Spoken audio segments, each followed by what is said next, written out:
Alam nyo guys, sa tuwing may mag-PPM sa akin na pumasa sila sa interview, pumasa sila sa medical, natutuwa ako para sa kanila. Kasi ibig sabihin, naging smooth ang process sa kanila.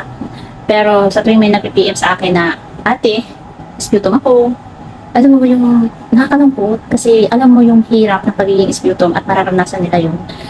Pero wala tayong magagawa, ganun talaga. Ang ma-advise ko lang, iiyak nyo. Mas maganda na ilalabas nyo para hindi kayo ma-stress. Tapos kung tapos na kayong umiyak, paghandaan nyo yung sputum collection nyo. Yung ginawa ko ay nag-honey, uminom ng maraming tubig, nag-luya, luya na ginayat, tapos nilagyan ko lang na mainit na tubig yung baso na may luya. Tapos vitamins, importante yun, naka-vitamins. Tapos prutas-prutas, yun, apple, orange, ganyan, magulay din, yun, iwasan nyo rin yung stress.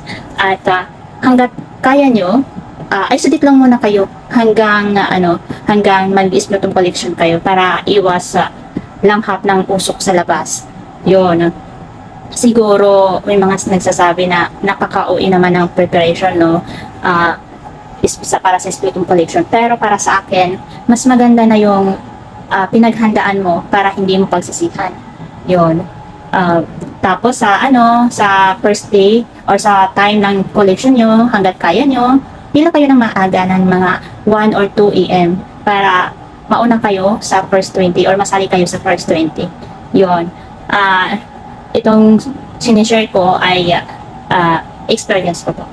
Kasi po, napakahirap po. Akala ng iba, ang dali lang, sputum, okay, sputum, papasa ka din. Pero hindi po ganun. Pag ikaw po ang nasa sitwasyon, talagang nakaka-stress, talagang marami kang maiisip, bantay sarado ka rin sa oras na sana hindi ka tawagan ng maaga, ganun.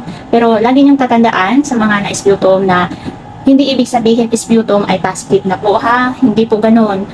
Siguro mayroon lang silang nakita sa x-ray natin, kaya tayo na sputum para lang makasiguro na safe tayo na aalis. Yun. Mauuna lang ang iba, mahuhuli lang tayo, pero makakaalis din tayo. So, pray lang po, tapos think positive, iwasan po natin ma-stress. Kahit alam pong mahirap gawin ang iwasan ang stress. Yun. Sana nakatulong. Salamat ka.